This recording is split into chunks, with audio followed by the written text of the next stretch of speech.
Oh my God. Sorry, I'm the one running late tonight. Oh my God. So 5 minutes. Thanks for sticking around, you guys. We were waiting for Beetle Guy to show up, honestly. So guys, we have some special treats for you tonight. So we've got Dustin from Your Water's Crap, which is honestly the best name for a YouTube channel I can think of. So check him out on his channel for more tips afterwards, some more advanced stuff, and honestly some basic stuff too that he offers. And yeah, so let's bring him right on and see what he's got to say to start. And he's almost ready. Dustin, how are you? Hello. That's the Dustin we're used to. I hope you guys are ready for some energy because that's Dustin's MO. Yeah, if you guys start feeling like I'm yelling at you, I promise I'm not mad. He's not. You know what? I'm getting some static. Something's breaking up here. Hold on just a second. Oh, wait a minute. I think it's just you. What's up, guys? Crazy. I think we got hacked by Corey. What? What is this? This is Corey from last week. I think. Is this time travel? Time travel? Corey. What's going on here? What is that? Ah, mantis. What are you here for, Corey? What are you showing off this mantis for? Well, see, I ran out of time with my battery last week, and I think the beetle guy won a spiny flower. Beetle guy won a spiny flower mantis? Oh yeah. I'm glad he showed up. Yeah, that's what happened, guys. So we were gonna do a random drawing, and we lost track of time, and Corey's phone literally died, and we just made it to the hour and a half mark. And I went through and tabulated everybody that was there. I wrote down your names and put a number, and then I rolled my Dungeons and Dragons dice to see who won. And it was Beetle Guy. So it came up with his little number. So Beetle Guy, that's why I asked for your email. So I'm going to get your information and pass it along. If for some reason you're not into mantises or don't have space or time for a mantis, let me know and we'll try to pick somebody else, or or you can pick somebody that it goes to. So I don't know if he's like shocked. He was here literally 10 seconds ago. See you guys. Peace out. All right. See you, Corey. I'll send that information to you. All right. All righty. Thanks so much for coming back. All right. What's up, Beetle Guy? What's up, Uncle Jerry? Lima Bean? Uncle Jerry. This is this one of your guys? Yeah. He's a subscriber on my channel, and actually we became friends, and he's been asking me to go live, and I messaged him earlier, and I was like, here's your chance, because I never go live on my own. I don't know why I don't. Okay. But yeah, he wanted to say hi. He may have some questions too. I'm so lazy that live stream is like the only way to go for me. So putting together build videos of this 100-gallon thing I'm doing is crazy. Oh, it's a lot of work, man, making videos for doing builds, and you're cutting. You'll have dozens and dozens of videos, and some of them you only need like 2 seconds of it. You're trying to shave it down to just what's important.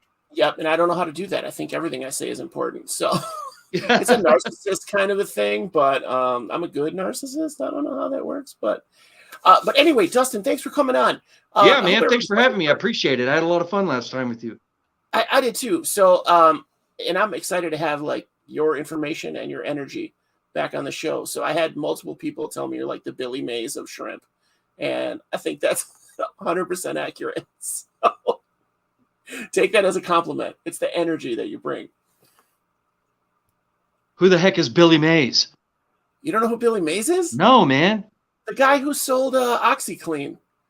Oh, right. Yeah. And then died of a cocaine binge.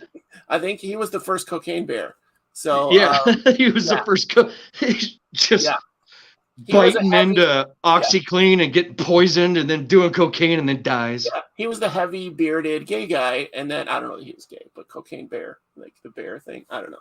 That's not disparaging at all. I'm not meaning that to be disparaging. I have had a company reach out to me and try to get me to be their advertisement on Amazon Prime, and I was just, I don't need a job. I'm not looking for a job. Thanks though. Get on it. I would watch that. We should have you film like random fake ads for the hobbies, like for all the hobbies. Oh yeah, and I just bust out a bag of Doritos, start talking about how extreme they are. I mean, like for lizards or shrimp or. Oh right. Stop on down. Man, I don't have any lizards. Well, currently right now, but I started off in the hobby as someone who did strictly reptiles, so snakes. Yeah. And then after a couple of years of that, I went to amphibians, frogs, and newts. And then after a couple of years of that, I went into a hiatus because I had to finish college and jobs and whatnot. And then I started doing plants, aquatic botany. I started there and then moved into fish and then all plants and then invertebrates. So wait now, back up just a second. Do you have an education, like a formal education under aquatic botany? No, I'm not formally educated on it. Okay. But I'm self-taught, and I've spent many years in this basement. I know exactly how a plant works from the ground, all of them. Perfect. I feel like there are a lot of people that... My advice is sound, I promise. If you want some science talk, just get specific, and I'll tell you exactly how it happens. All right. I feel like there's a lot of hobbyists that could definitely get like honorary doctorates or whatever instead of giving it to like Denzel Washington or whoever else, Bill Murray or something. You know what I mean? Like a lot of us have the knowledge to do that. Oh, right. From the years and the experience that we have in the field, right? Mm-hmm. In the lab, which your lab is so like perfect under the stairs, like secret laboratory with fish. Oh, right. And I'm happy sharing it for free to people. I'm retired, but had I known now when I was 20, yes, I could easily pass being a college professor in this stuff. Right. Anyway, so where should we get started? How many people do we have waiting right now? We have 6 people on. We got Aqua's Garden Zen. We got Jedi Monkey. I think Corey's still watching.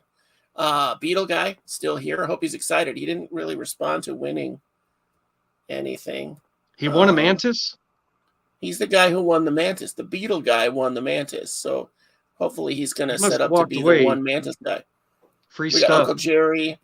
How do you decontaminate plants collected from the wild? All right, we're bopping off with a question right away from Justin. Right. It's not about eating something. So I feel like that's a good start off. Let's kick it off with that question. Right. There's a lot of huge misconceptions out there as to what exactly you think you should do with wild stuff, random foliage, driftwood, rocks, etc. You don't actually need to do anything to any of that stuff besides put it in, rinse it off, or let it soak in purified water. Or if you really want to, you can boil it. I do have a problem with boiling wood because it does eventually release all the tannins, and it also jeopardizes the integrity of the core, meaning it's going to get rot on you quicker. It'll lose its ability to be able to become waterlogged and stable. So you'll hear there are a lot of educational people and YouTubers out there that have been doing it for years that say, oh, you need bleach or potassium chloride or hydrogen peroxide and soak your wood and soak your plants in these chemicals to kill critters, parasites and all of these other things. And let me tell you, if you're doing a planted tank, you cannot escape nature. If you have animals and you have a plant in there, you're not going to be able to avoid these things. You can't make a completely sterile environment. There are things on a microscopic level, larvae and other hitchhikers on whatever that will make it in there regardless, but also that will just start happening on their own. When you start building an ecosystem on a microscopic scale, you have ammoniacal bacteria, which is the first thing that starts it all. This starts the life of everything, and you need it. So trying to eliminate this type of stuff, you're only going to slow down the process. So if you take something from nature, you want to rinse it off, and fine. Trying to get rid of everything you don't want, because it's going to slow down the balance of your tank. You want this stuff in there. Everything serves a purpose. Parasites, viruses, all these things have a purpose in there, and they are essential in a ecosystem for many reasons. If you want to get specific on one in particular, hey, let's have at it. and I'll tell you exactly what they do. Even Hydra, Planaria, Detritus, what is it? Anchor worms. The list goes on. They all have a reason, and I know what all the reasons are for. So don't try to hide from that stuff. Let it happen and be in there, because they do serve a role.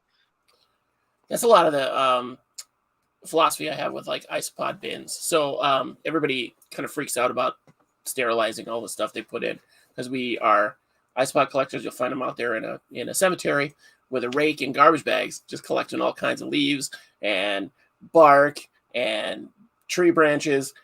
My wife made fun of me because I took a long walk with my daughter, and I came back with like 4 branches, not even branches, just like long sticks that had fallen off the trees. And I was like, look, these are perfect. She said, put them with the rest. So I've got 3 days of firewood down here if I need it. But I cherish each of these pieces of wood, so it's not going to be like that. Coral's here, Luch is here. Awesome. Yeah, so I like that idea. Like, you seem to have a whole outlook on an ecosystem in your tanks, which I think is really good, like a really natural, completely bioactive system.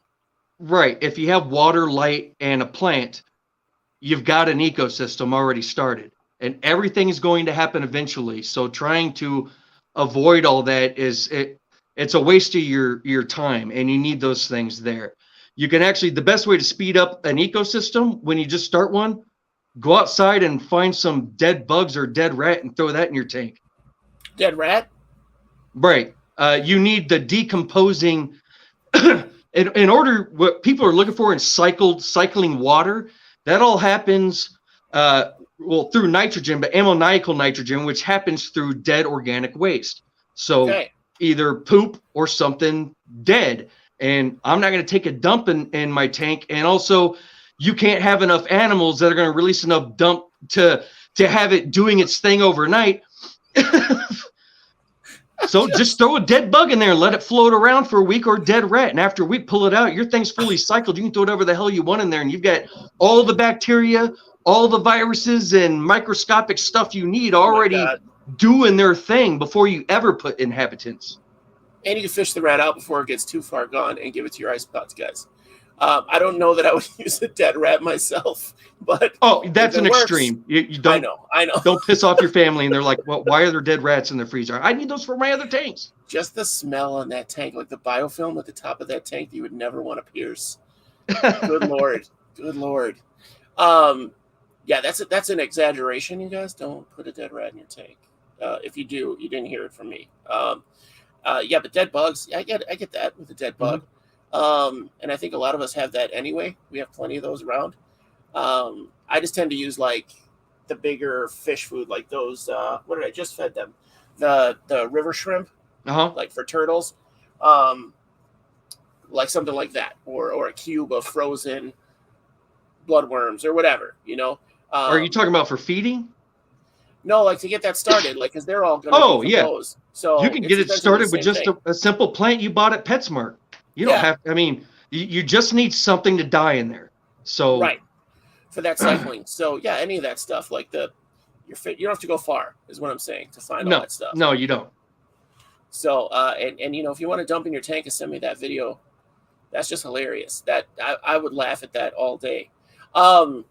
Meanwhile, back at the ranch. So we're going to talk specifically about doing a planted tank on the cheap. I know a lot of people, like we were talking before the show, a lot of YouTubers pour thousands of dollars into a tank that's going to be up for 6 months because their base is made out of that compacted aqua soil.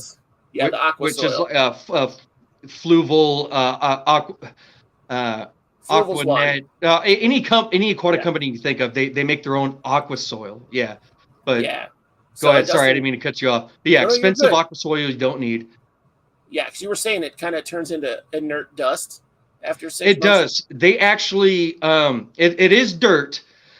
And I don't know exactly what they do because I don't work for these companies, but they actually have it. It has a time frame. It will release all of its nitrogen, phosphates, and other macronutrients in a time frame. With fluval, because I have experience with fluval stratum, 6 months to a year before it's released everything. And then after that, their substrate starts to break down. Once all the elements have escaped, you have nothing left but just dead dirt that can't provide anything anymore, and it breaks down into nothing. And they do that so every year you have to spend several hundreds of more dollars on this aqua soil. And when I say hundreds of dollars, yeah, for a 10-gallon, you're looking at least $100 to fill a 10-gallon. Doesn't matter what kind of aqua soil you buy. Yeah, I should have talked to you before I bought the aqua soil.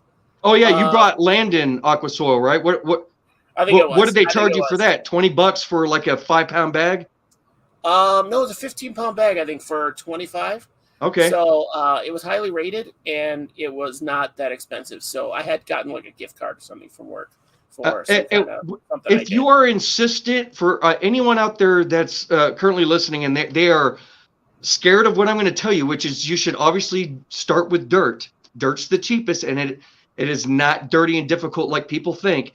But if you are insistent on buying some kind of aquarium soil, get something in earth that's made out of clay that can absorb nutrients from mulm being your animal waste, and that being EcoComplete and fluorite. Those don't have water soluble elements. They do have elements that they can feed indefinitely to rooted plants, but it gains its nitrogen from mulm. So over time, those two products become more nutrient rich due to the animals pooping on them. So actually grow nutrients rather than just release and turn into dust. Right, and they last indefinitely. They're made out of clay. They never go anywhere, and it's there forever. If you're really insistent, spend it on that, and both of those substrates are kind of reasonable. So, what do you use specifically as your substrate for your tanks? And no, Justin, dirt. I started off like most people getting in the hobby. I thought I needed a $300 full spectrum LED fluval light. I thought I needed a 50-pound bag of fluval stratum aqua soil that I had spent $150 on. I went through all those processes. I have done everything expensive first before I realized the cheaper stuff. I use dirt. Like me. That sounds familiar. and if you don't want to use dirt from your yard, fine. You can go buy a 30-pound bag of soil from, a hardware store for $10.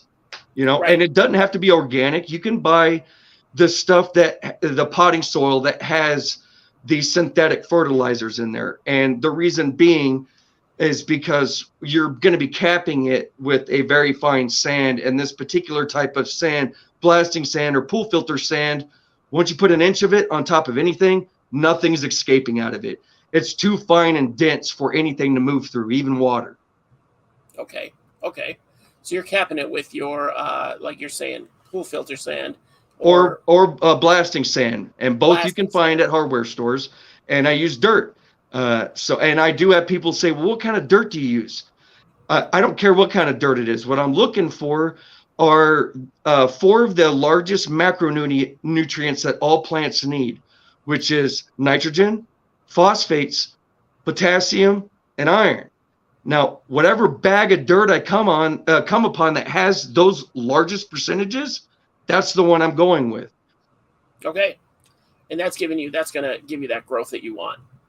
It's going to give you more growth and last for decades, as opposed to aqua soil. Because dirt, when you do use dirt, because you don't have to remove it a year later, it will start, even when you buy bag dirt. Organic soil is made out of manure. Your potting soil has a mix. It also has synthetic fertilizers, but it also has microorganisms and larvae in there that eventually hatch. And their job is they never leave the dirt.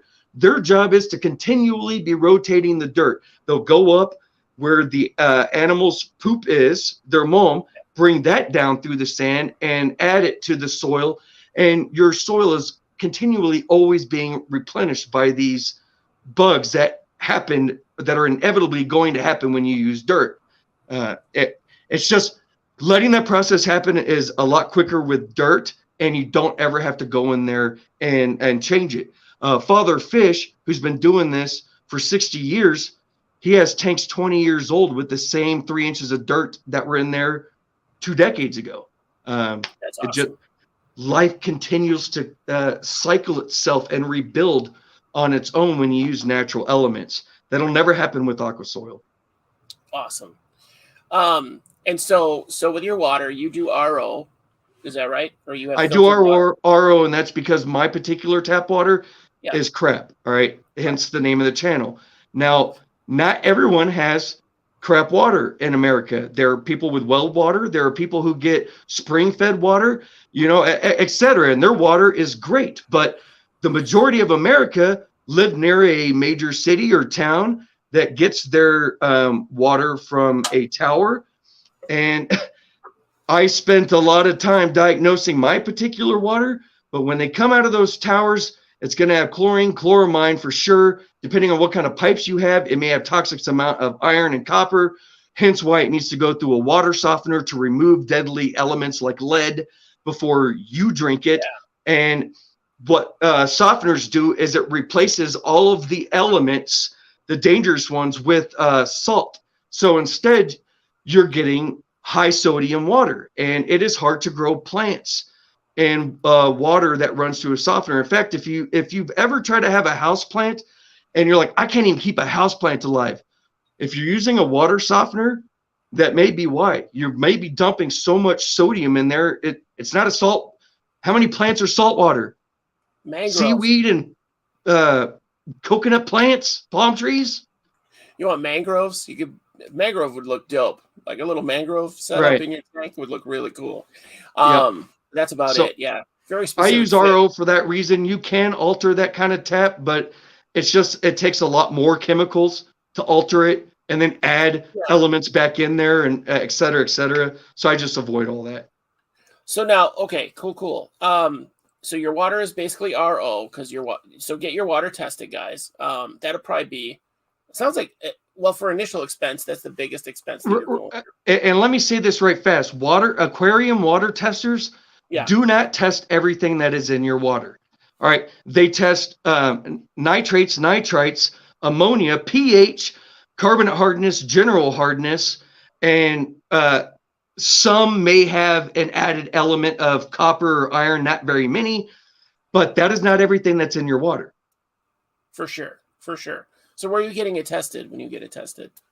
Are you sending it off? You just whoever your local plumber is. Okay.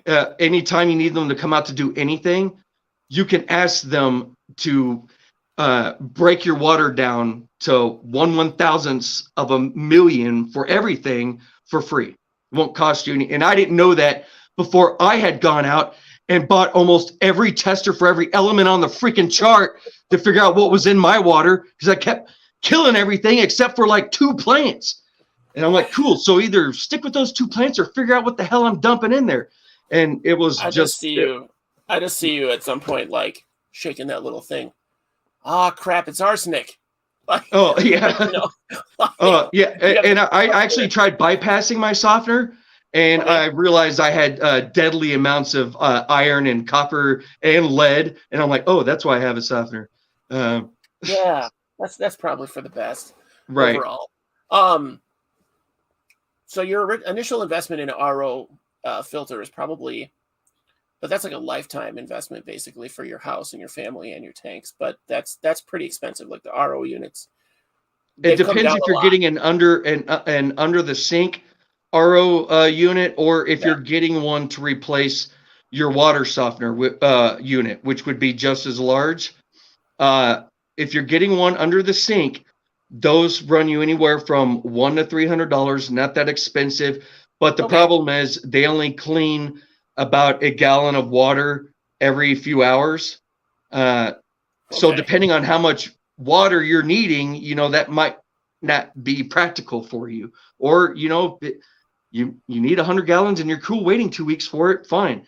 And then the other units, the ones that would replace your softener, those are around $1,200. But so is a water softener, so they're the same price. Yeah, $1,200 is not that bad. Yeah, that's just a little bit more than mine. I go by like, what's the best versus the cheapest? I'll go 3-star. Don't worry about brand and type.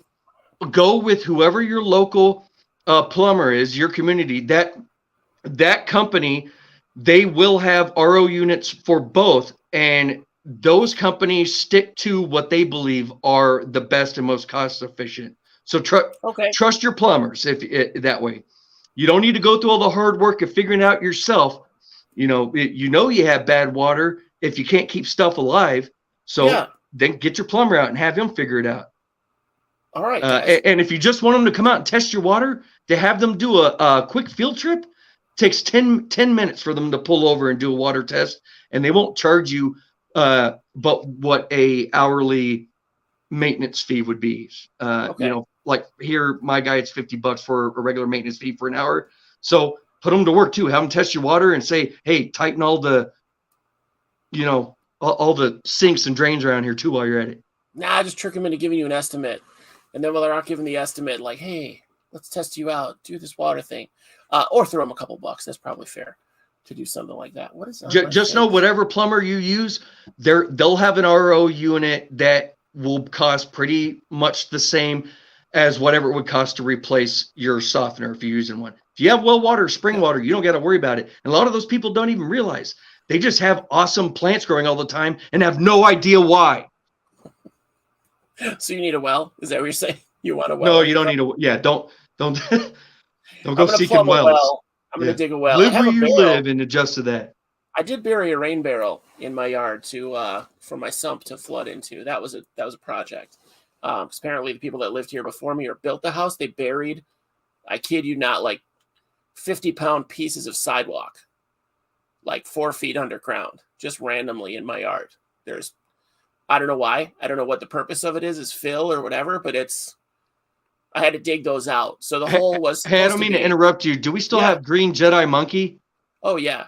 I'm just now noticing. He says, so just go take a chunk out of my lawn and put it in my shrimp tank.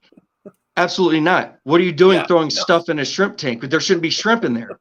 We're talking about the pre-process before inhabitants. So if you've already got a shrimp tank, why the hell would you be throwing anything in there at that point? You've got a shrimp tank already established, whatever the hell you got in there. Or if you just bought a tank and you put 10 shrimp in there, I hope it was ghost shrimp because you just spent $300 on caradinas that are going to die in a week regardless of the lawn. No, to cycle your tank and to get the bacteria and the microorganisms you want, you do all this stuff before the inhabitants. He's making jokes. He's trying. I'm cracking jokes. Trust me, I'm not mad. Good. But yeah, don't go out, get a 10-gallon tank, put a 300 Galaxy Fishbone Carradine in there, and then throw part of your lawn in there to speed up you'll watch a nightmare unfold within hours. Dead rat, bacterial blooms and parasites are a thing. It's wild, but they're good. They're good for you. No, but they're good for your aquarium when it's established and your aquarium is aged. Everything needs to balance first. Right. I let my tanks run for 6 months to a year before I put any animals in there. I'm awful. I was an awful aquarist up until I probably still am. Like I cycle it with whatever for a couple days, and then I'm like, it's time for fish. But I don't ever buy anything crazy. So it's always like whatever. And I rarely have a death. Rarely. The only tank I ever cycled was those Opeula shrimp. That was for 3 months. Right. So that could grow enough algae for them to graze on. That was it. That was the only thing. I wish I could have talked to people at the fish store like this. Yeah, good luck. You're never. Oh no, they're there to sell you stuff. They're not. Could you imagine? Could you imagine you go in for fish and you got Dustin bagging them for you? Like, how long have your tank up? Oh, it's been up a week. No, man, what are you, crazy? You better buy Rosie's or throw a dead rat in there. Like, right. You get lectured and yelled at. That'd be awesome. Better get a rat in there fast before they run out of oxygen in this bag. That would be a YouTube channel I would watch the crap out of. Like, if you just had a blue, like if you went in a pet store with a blue polo and just basically yelled at people about what they're doing wrong the whole time, it would be. Oh man, you know how bad I gotta bite my tongue when I'm in there and I hear an employee telling somebody obviously something that's wrong or they don't need. I just want to butt in and be like, man, I don't know what your angle here is, bro, but we're not trying to murder stuff. So let me help these guys. I think like 90% of the time it's just that they have the cashier. I feel like a lot of their like dedicated specialty That's what they call it, the specialty department. I think they still call it that at PetSmart Petco. Those employees are great and they do the best they can. But then you get like the cashier. They had an extra cashier to cover a shift that's now trying to bag fish, and they don't care. They don't want anything about it. And that's who you get. And that sucks. Like after normal work hours, right. You got to go during the day, get the guy that's his full-time gig. Actually, if you want a fish hack at large chain stores, find out what day their shipments are for live aquatic animals and show up that morning, which is on opening, and get them before they ever acclimate them to their tanks. And the problem is with those large chain stores, if one tank is sick with something, they're all sick because they all overflow from one tank to the next. Yeah. Yes, like at PetSmart, there will be 200 tanks. And if one animal's sick, all of them are sick. So, show up on, you call them, say, hey, when's shipment day for these animals? And show up right when they open, and you'll see all the bags of animals floating. Buy them straight like that before they've ever opened the bag and dumped it in their tank. And you're guaranteed to get exactly how it came from the breeder. And they come, they're not sick directly from the breeder. They get sick when they're put in a retail business. Because they're allowing tanks to overflow hundreds at a time. Breeders don't do that. They'll have hundreds of gallons doing one animal in one tank and tub and one animal in another, doing it that way. So, Anyway, that's your fish hack. And I wanted to bring up something else about keeping it cheap, because that's what I do here. Now, if you're going to go the route of buying aquarium products, keep in mind, you're going to have to do weekly water changes to keep the environment sterile. You can never leave poop in there or anything else. So you're constantly having to keep up with water.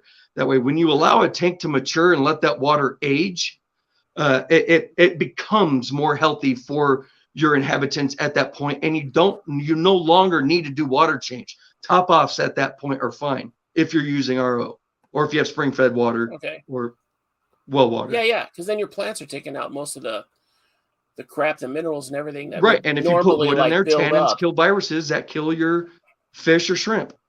Boom. Tannins are what comes off of wood and water that makes water brown. So that's why you've never gone to a freshwater lake and ever seen just like blue crystal clear water. It's always green and brown and murky. That's because there's always fallen logs and wood by the millions all around those lakes, and they turn the water green from the algae and the tannins. Anyway, fish and shrimp prefer those types of environment. One, when it makes the water a little bit more cloudy, they feel like they have better hiding spaces. And two, tannins are acidic and kill certain types of viruses and parasites that you don't want on your inhabitants. So works out. There you go, guys. Self-medicate. Now, that brings me to the next topic I wanted to talk about. So you do, instead of buying driftwood by the ton, because you want to have a nice planted tank that has hardscape and driftwood, you go source your own, like just wood. In particular, you use birch wood a lot. Is that right? I do. And I chop wood all the time. There is some wood you need to look out for that you don't want to use. Cedar, but 90% of your wood is safe. So you want to hit like hardwood for the most part, yeah? Right. You don't want to use like actually, if people want to see, I have a driftwood forest, underwater forest right behind me. Okay, let's see it. Poor Dustin had to turn off all his filters and crap so he could hear me.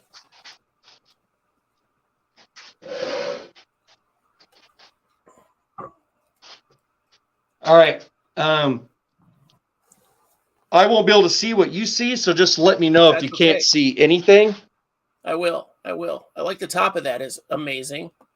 So, guys, that's the top of the tank. Right. I have plants growing from the bottom to the top, and the plants go all the way around the room and up the wall through the ceiling. That's hilarious. What's the top cover that you have there? The plant that's covering the top. There's Wandering Jude. Can you guys even see inside this glass tank? Yeah, back it up a little bit. I can see me. That's wild. I'll be able to. I'll get some. We'll be doing this for a while. Hold on. I'll get some better light on there in a second. That's okay. That's okay. Yeah, maybe turn off one of the lights if you're going underwater, like either the tank light or your camera light. Oh, you can kind of see it. Yeah, you can All see of the top this. and the wood. This is all trees, birch trees. That's I got awesome. going from they're sprouting out the top. Well, they're actually Let me living find my- now. They're living. They're not just a piece of wood. No, they're a piece of wood. Oh, there You're you not go. growing trees in an All right, all right. aquarium unless it's bald cypress trees, and you don't want one of those, because they get 200 feet high and we can destroy a house. No, so right, it's just logs, birchwood logs. But yeah, I use around here. We don't have much cedar, but almost all the wood that we have here is perfectly safe. And Yeah, I you don't pulled. want coniferous wood, guys, like no pine trees, no fir trees. But I like the idea of birch because I think it's just such a pretty wood in the first place. So now, Birch also waterlogs easily, and it's Okay. a micro food for shrimp. so now, that's a big bonus. How Yeah. do you prepare it then? Because I know whenever I introduce like new driftwood that I just got in or whatever, I've got a fair source on Amazon now that has like decent sized pieces for fairly cheap, but it always gets that like thick biofilm on it whenever I try to like do my own driftwood. Right. It seems to last forever. I've seen some people like soak it for months and keep changing the water like once a month or something. You're actually making it last longer doing that. Okay. I already know where you're getting at. That Yeah. biofilm process is a cycling process for wood. You need it to go through that. Trying Okay. to stop it altogether isn't going to do anything. In fact, to stop it altogether, you would have to boil the wood all the way through the core. We just said Rex it for waterlogging right, in the first so- place. Your wood, that's its cycling process. It is going to start growing that biofilm, that white Yeah. coagulated stuff all over it, and you need to not- let it do its thing. And the warmer the water is, without it being boiling, the faster that process will happen. But yes, that's part of the process. You need to let it wait and happen. This birchwood, I did absolutely nothing. It went straight from the woods in this tank. And you can watch a video on it on my channel, and I did nothing. But this tank, I didn't put shrimp in it for an entire year. I let it go through everything imaginable. Every piece of wood went through its cycling process, the water itself, the dirt, all the plants, everything. And it is extremely healthy. You can see a lot of close-up videos on this too. But yeah, I carpeted the bottom with cryptocorn plants and have poto ivy, wandering Jew, and peace lilies growing out the top. Other tanks, I have bromeliads, crotons, ferns. I'm looking All around. kinds of stuff, right? Like a Huh? little jungle. You got a jungle around there. Oh yeah, I mean, if it's a plant and I get a hold of it for cheap, I'll try to turn it into an aquarium plant. Some of the ferns I'm doing are epiphytes. They would never grow in water, not even on the ground. And I got some growing in my tanks. That's awesome. That's awesome. I'm gonna get some knowledge from you because I'm gonna work with some ferns. Right, and epiphytes, just so everyone knows, are non-parasitic plants that grow in other plants. So to give you an example of this, the majority of your ferns, like bird's nest ferns are popular. You'll see those grow at the tops of trees. All right, and same as bromeliads or orchids are a epiphyte. Also, they don't assimilate nutrients through their roots out of dirt or other things. Their roots act as anchors, appendages to grip onto stuff, and they collect their nutrients out of the air. See, you guys all learned something today. None of you knew that. Even if you're watching this tomorrow, which it would be weird if you heard me say this just now and it's tomorrow. First, teach me your time travel. Yeah, so that works really well. The rhizome, that's the rhizome type of thing, right? It's not that for every air plant, though. Right. Or I guess not for every air plant. No, it's not. No. Even those little air plants you find on the refrigerators, the reason they die on your fridge after a couple months is because you never watered them. They have to have extremely high humidity or somebody missing them. And some like orchids, their roots are both. So they're anchors and they collect moisture. So they grow really thick, spongy roots that grab on to where they want to be elevated, and they grab humidity, moisture out of the air. And yes, there is evaporated ammonia, nitrogen, all the elements you can imagine are stagnant, suspended in the air we breathe. And these types of plants either collected through their leaves or their roots through the air. You're breathing fertilizer right now, guys. You're breathing it. So I wanted to ask the process of how did you get your wood waterlogged? So when you first put birchwood in, you're not like standing it up, because I saw that you had them kind of standing up like you're a forest. You can see it behind you. You can see some of the branches behind you. At what point does it get to where you can set it up underwater, because it's going to float initially, right? So I'm going to it until it sinks or until it gets right. No, I hear what you're getting at. Now, to waterlog wood, depending on the type of wood, it can actually take as long as a year, some even longer. Some types of wood, it can happen in a month or two. I did soak mine in purified water for about 48 hours before I realized it's just not going to happen that quickly unless you boil it. You boil water, wood, you'll get water to the center of it pretty quickly while destroying every fiber it's made of. But because I use dirt, I put the logs in standing straight up and down. I did cut the bottoms to make them flush with the glass. And then I put 3 layers of dirt in there, and that's what's holding them upright. And then the layer of sand on top of it. The dirt and the sand is just so dense, it's not letting them explode out of the top. Okay, so that's your setup is what keeps it's anchored. The dirt and the sand has anchored the wood to the bottom. Now that it's been it's 18 months plus, I believe they're waterlogged now. I don't know. I never see them budge. Okay, so there you go, guys. You could do it, kind of speed it up or cheat the process a little bit that way. You can. And if it's just a little piece of wood, you can sink a piece of wood to the bottom of your tank with some either fishing line, or what I like to use is called floral wire. And you can find floral wire at the hardware store. It's 4 plants. Yeah. Wrap it around the piece of wood and wrap a little piece around the other end of it around, a rock or something. Okay. Something slightly more heavy that can hold it down. You're weighting it down. Okay. Right. And if you think that looks unattractive, well, there are many plants you can plant directly to a rock and a piece of wood, and you'll never notice that there's stuff there you've manipulated to keep it in place. Just cover it in Java right. moss. Good to go. Or a moss, a Christmas moss. Cover it in moss. Well, my favorite are rhizome plants, so I'll use different types of Anubias and Asian water ferns and whatnot, and cover them with large plants that way. But yeah, moss, if you got the time to wait for that. I like to start it and then forget about it. And then all of a sudden you notice it in a month and you're like, oh my gosh, these rocks are covered. Or a couple months, takes a while. Right. You just kind of let it do its thing. I'm using that crap soil, that the whatever it is, not the fluval, but the other one, to propagate plants in little bins, aquatic plants. So that'll give them all the stuff they need with the water. And if it goes, it's a thin layer. So if it goes bad, I'll just change it out. So it's not that much. Here, look, I'll show you. So does anybody else out there have questions? Who else has questions? On how to keep a planted tank cheap? Keep in mind, my knowledge goes on forever.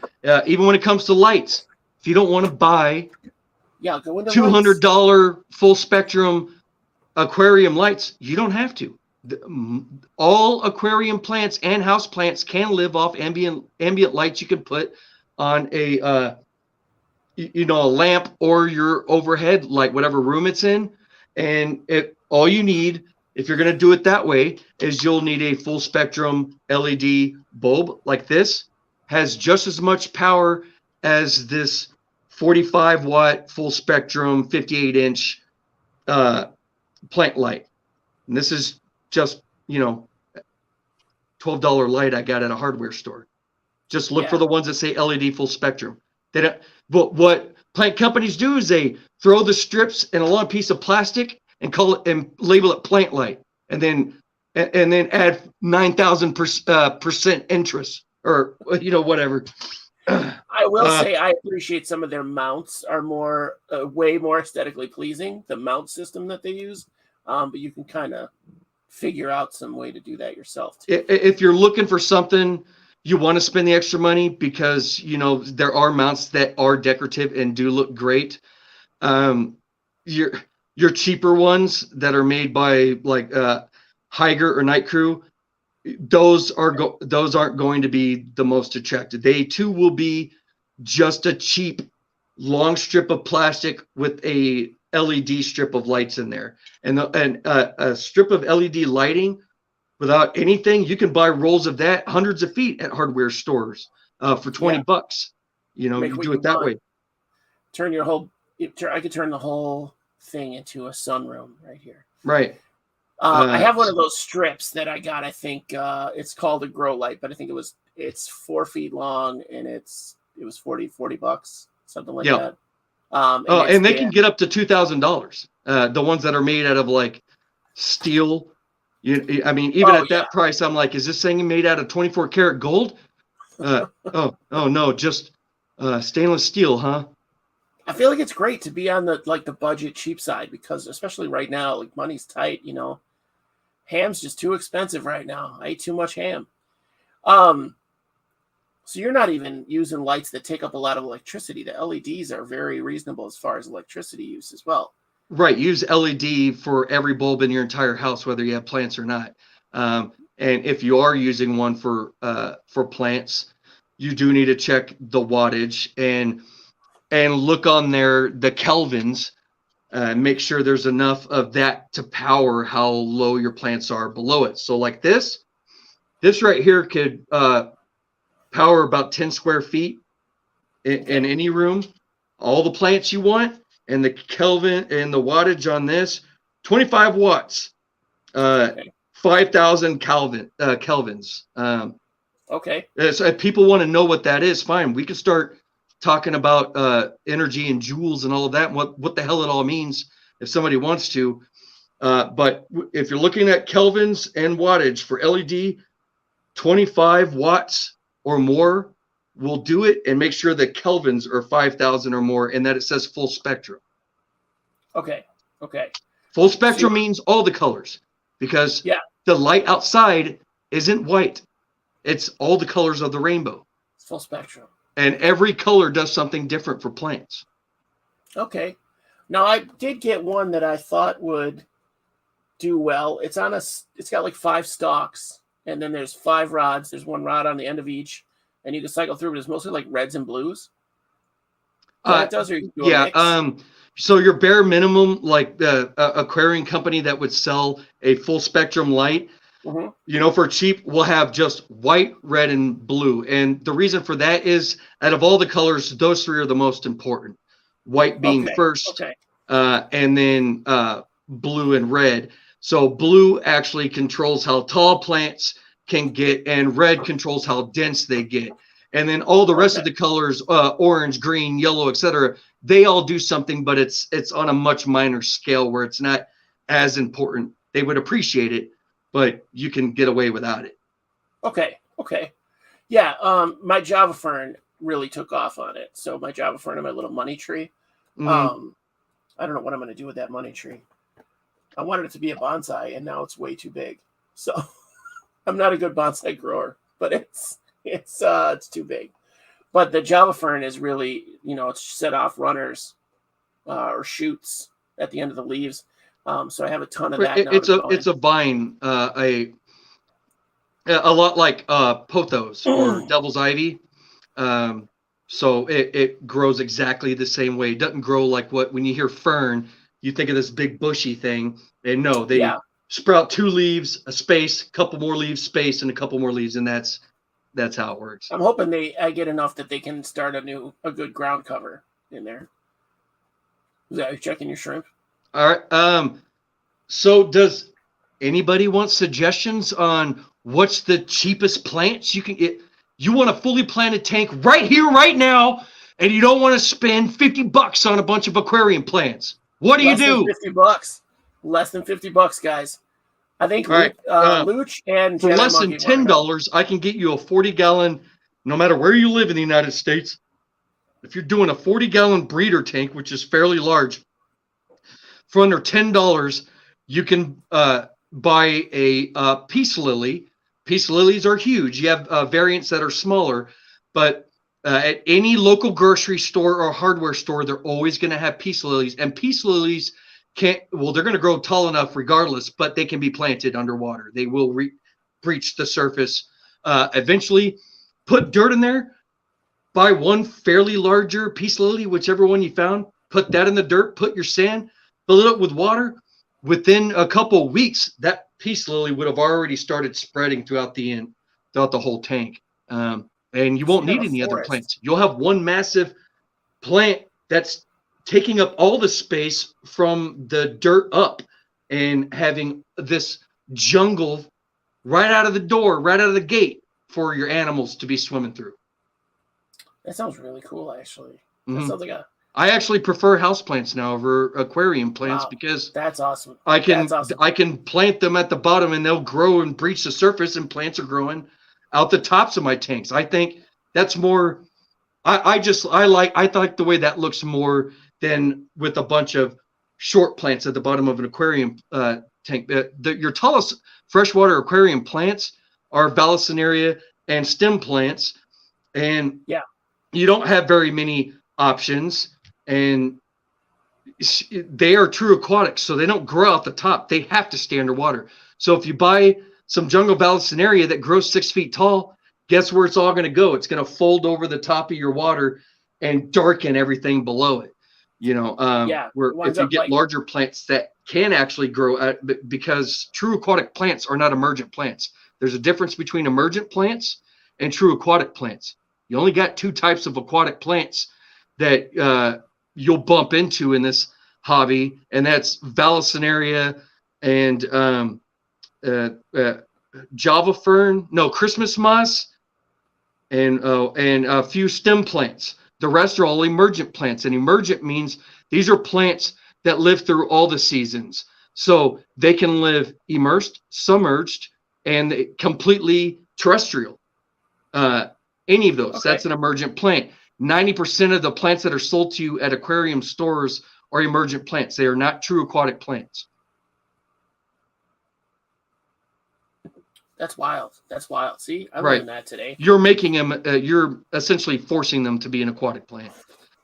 Here's a question. Do you worry about pesticides and such when you are buying plants? I think that's where you went with the good rinse, like give them a good rinse. Right. Yeah, you don't have to do much. You go buy a random house plant. Yeah, it's going to have pesticides on there. I promise you, just a purified water. Pull the whole plant out, get all the dirt off the roots. The best to your ability. I prefer to, if the dirt is wet, I pull the plant out and put it in a bucket and let the dirt dry out overnight. And then I use a toothbrush and go in between the roots and just start brushing out a double soft toothbrush, and brush off all the dirt that way. And then once you have all the dirt off of there, all you got to do from that point is just saturate everything with purified water. We timed my out. Light died.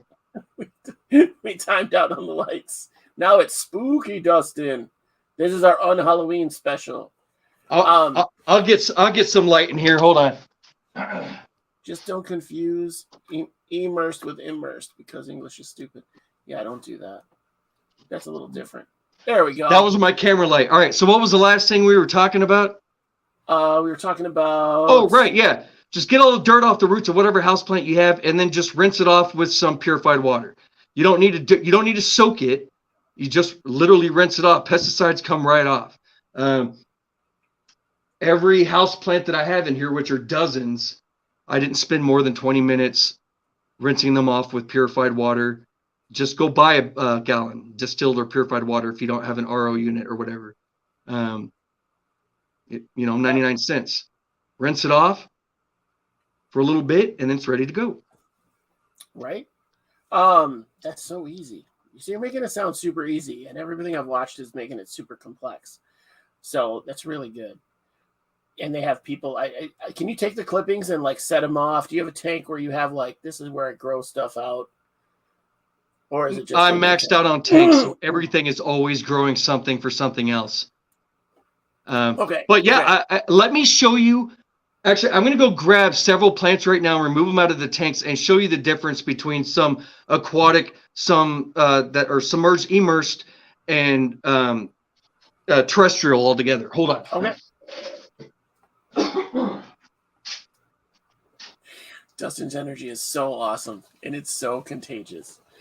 So, yeah, guys, do you have any questions? What do you want to know about Planet Tanks? Dustin wants your questions. He needs them. I'm learning a lot. So I've got stuff growing in every available spot that I have. And like I said, I use that soil. If you have bought that fluval soil and you have it sitting around still, or you really want it, to propagate. So I'm propagating this moss. I'm going to split this off. This is, somebody sent me way too much.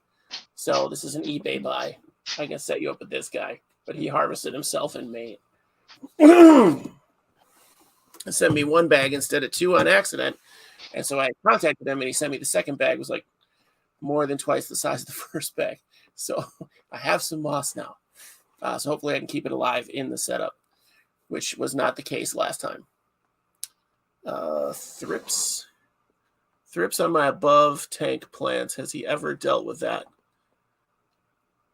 Oh, I'll find out. Thrips. Sounds like you need a shot for that, Coral. Little all right. So here I have clippings of pothos. There's all different kinds of pothos. Okay. Sure. And you just take clippings. A lot of people already have this in your house. You can just take a quick snipping of it. You need what's called a node. A lot of plants have these. Okay. If you can see a little black nugget? Yeah. All right. Now, those are called nodes. Nodes produce roots. See this white root here? Yeah, yep. Used to be like that little black nugget on the other one. Okay. Anyway, pothos are the easiest. I wait for the roots to grow, and you can simply just start letting them float after that and doing their thing. Man, I wanted to pull a whole peace lily out. I wish I had a camera I could bring around and show all this stuff, but keep in mind all this stuff is on hundreds of videos too. And this is a bromelade that I keep on the edge of one of my aquariums that's growing on wood and moss. And the moss just simply hangs down into the surface of my aquarium, absorbs the water, and feeds the plant from the bottom that way. And then I miss the top because bromeliads actually prefer to have water soaking in the tops that way, but they need a lot of humidity and moisture. So which is why I use the moss. But I do have a fully converted croton, and I am the only person in history to convert a croton plant into an aquatic plant. That one I cannot pull out and show you guys. I got it attached to the glass. I don't know how I pulled it off. Still, it still blows my mind. You don't know how you did it. You don't have advice because it just happened, right? Huh? You don't have advice for us on the croton because it just happened. Right. What I would have to do is break down every element in that aquarium through the water by 1 parts per million. Tell you guys everything, and then tell you exactly the wattage of light, my humidity, which I do keep humidity gauges. So I would be breaking down humidity for you, lighting, and how hot it is, and all the elements in that water. You match all that, you'll grow a croton.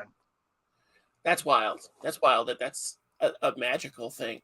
Yeah, Beetle Guy just thinks you have magic, so that makes sense. But yeah, it is a plant that no matter what you read or hear about it, all say impossible to grow in water because it is a tropical plant that doesn't like getting its feet wet, which means that it likes high humidity, but it never wants its roots wet. And I got it to grow aquatic roots. It is an aquatic plant now. That's wild. That's awesome.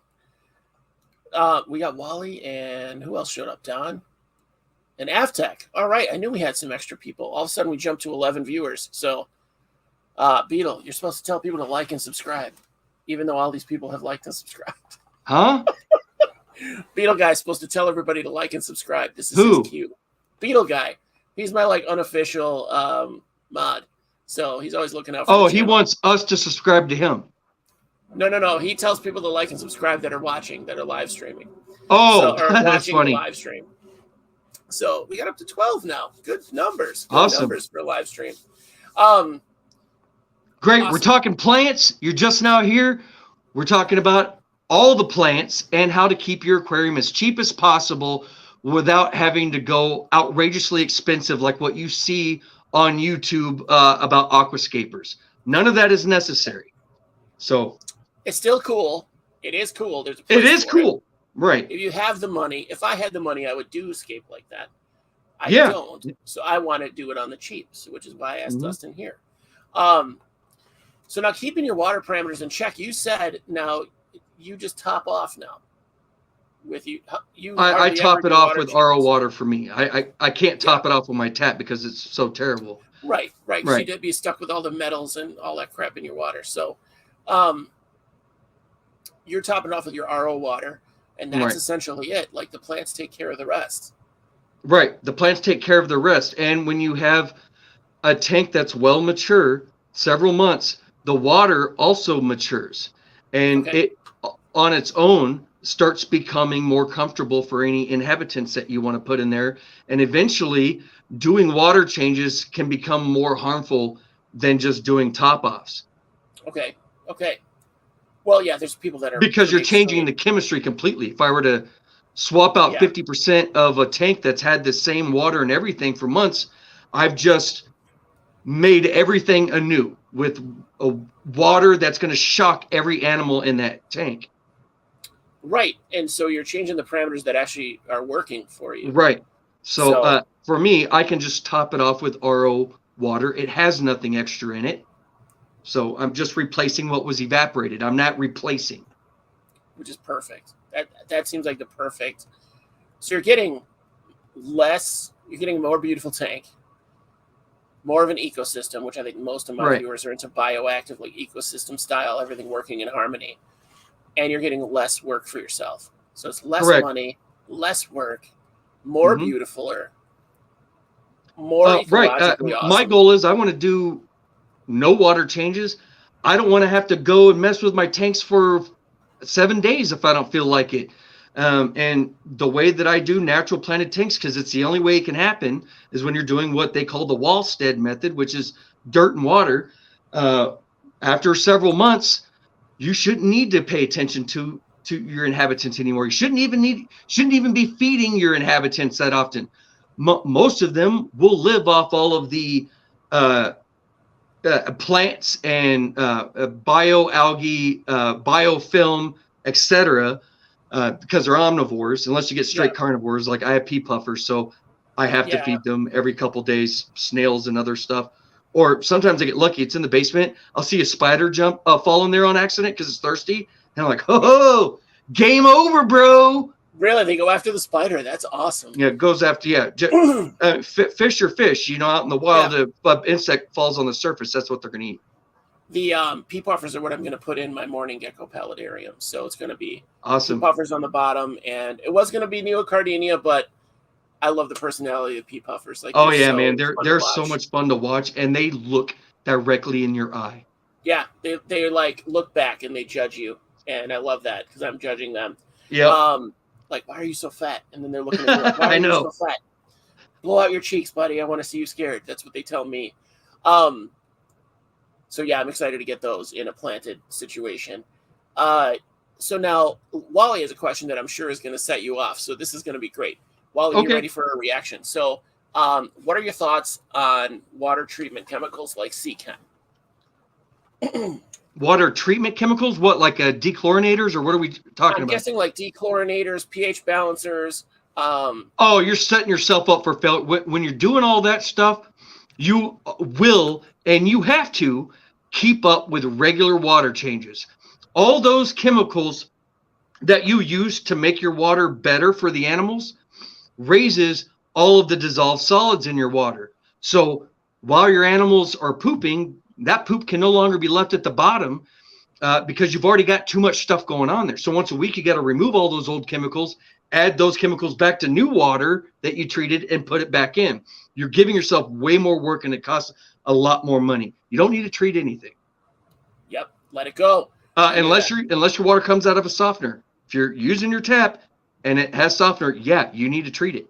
You're going to have to use dechlorinator if you're just high horse on using it. And yeah, you can alter it. It's just going to cost you a bunch of money. In fact, I'll show you how much money it'll cost you.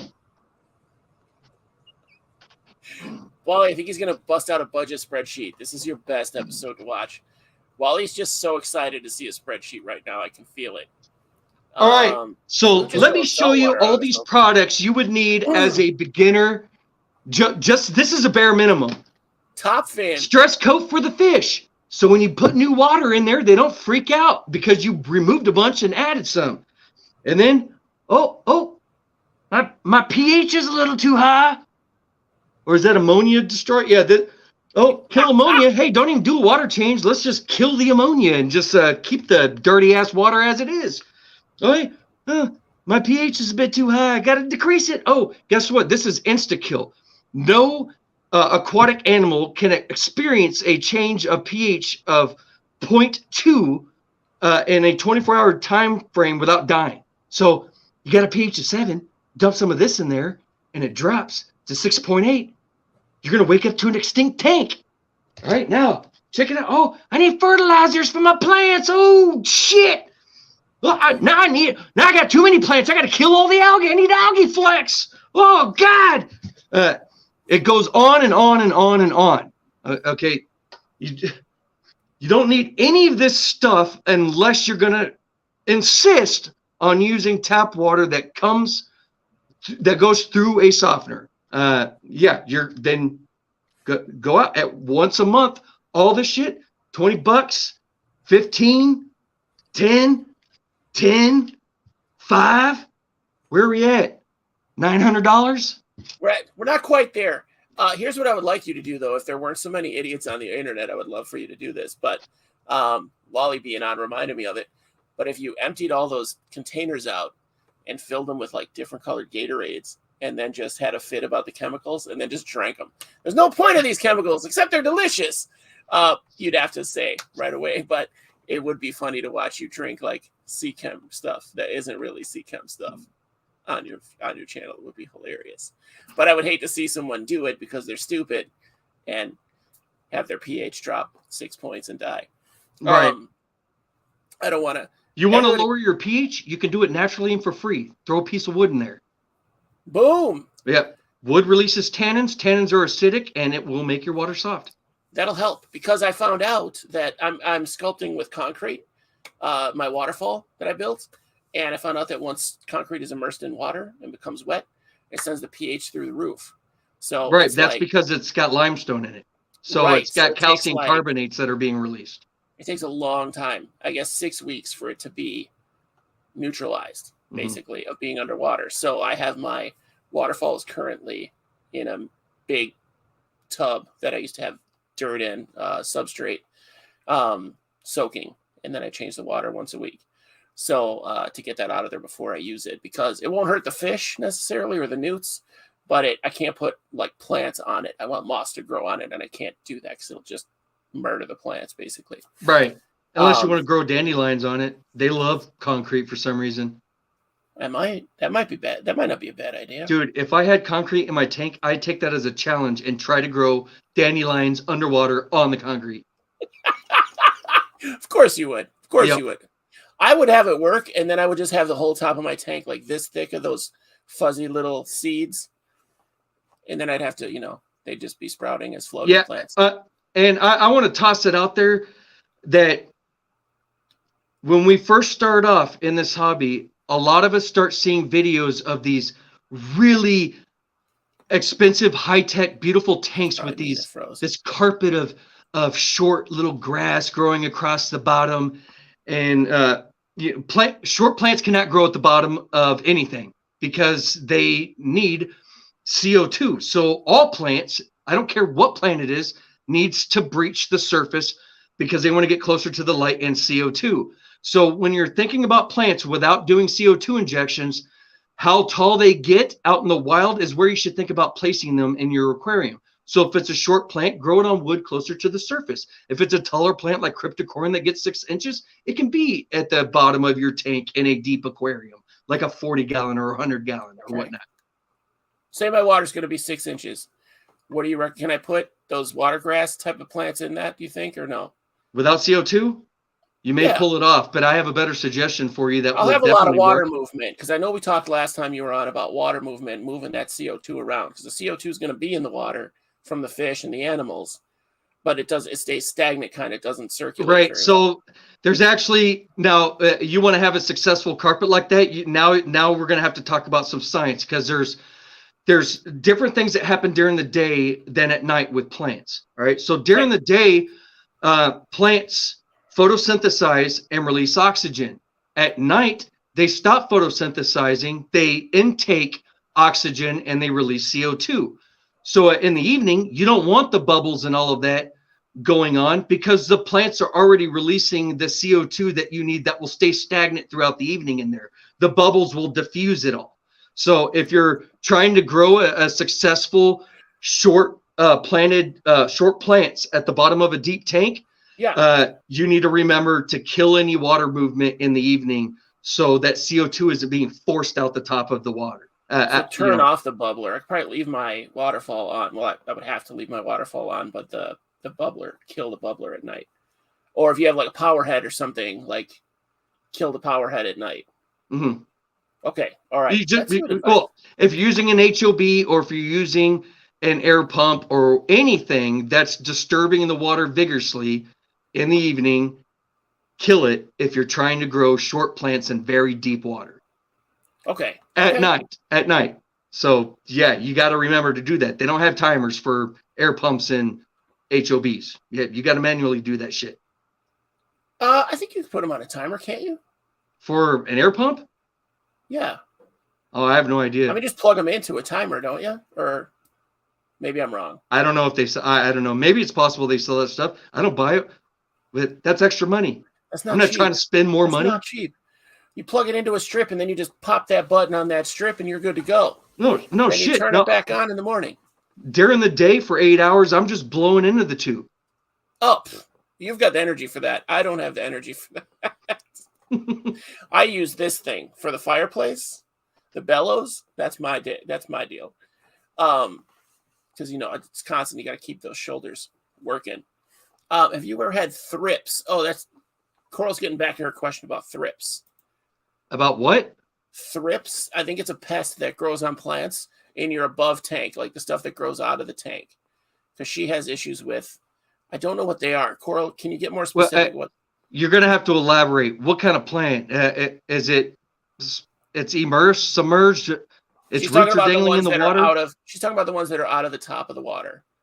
Her immersed plants. Yeah, no, the ones. And they got insects crawling on the leaves. They've grown out of the water. So thrips. It looks like they kind of look like springtails. Let me see. Nope, it's a little winged. All right. So here's the thing: Are you wanting to get rid of them, or what's the deal here? She wants to know if you have a problem with it. So yeah, she probably wants to get rid of them. She says they. I don't have a problem with it, but anytime you want to get rid of anything, the only way you're going to be able to do it is by starving it out. So it has these insects. I don't know. I'm sorry. I don't know what thrips are. I do encounter bugs because of my hobby. But whenever I have pests that I can't deal with, I need to eliminate their food source. So a animal that's living on a plant that's also in water, it's got two food sources. One is coming from something above the surface, and then something it can grab just below the surface as well. And that's unfortunately going to be up to you to figure out what it is. And it could possibly be any food you're actually feeding your inhabitants. You may have to fast your fish or your shrimp or whatever for 8 days. and your arachnids, invertebrate insects, whatever, will start dying off on their own. They have a faster metabolism. They need to eat more often. I think they eat the plants.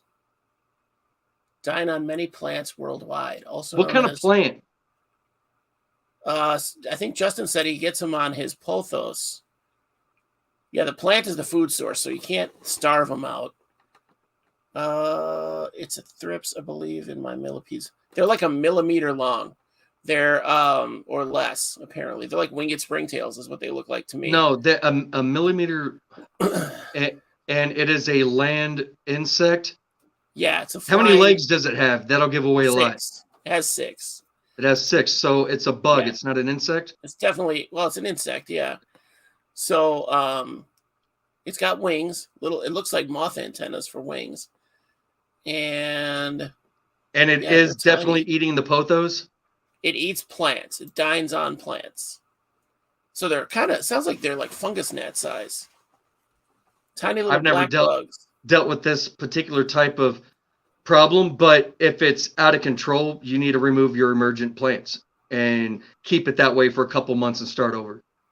I think one of those fungus gnat lights would work really good with the fan nearby. A what?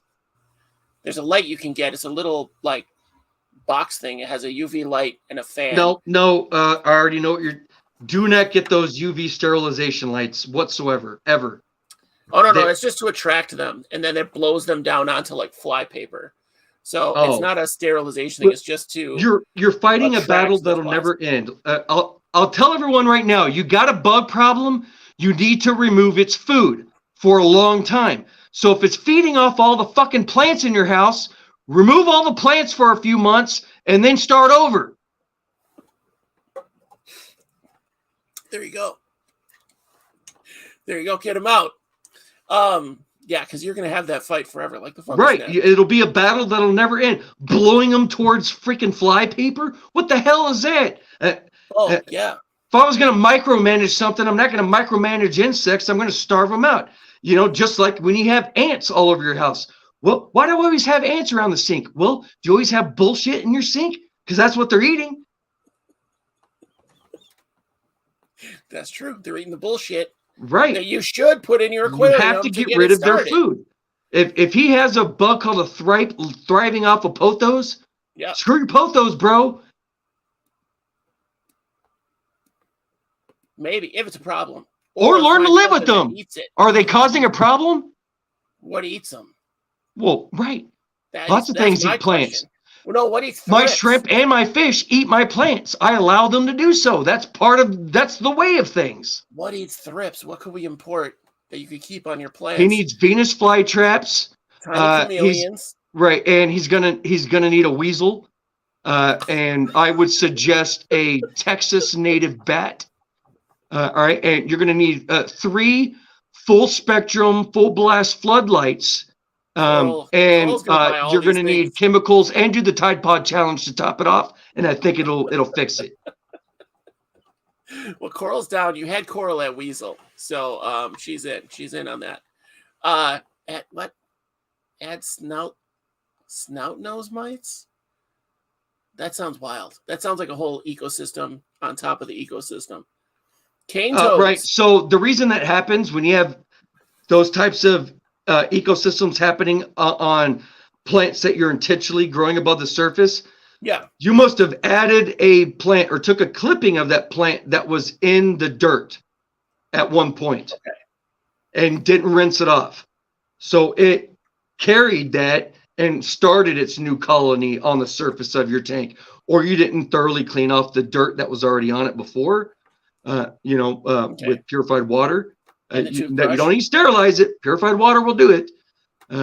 But if you leave any dirt whatsoever on a house plant, it's going to have some kind of micro larvae of some insect on there that will start. And if it's happening in that quantity, you must have left a massive amount. Yeah, I think they just breed like crazy. These things are insane. But yeah, I get what you're saying. Where were we?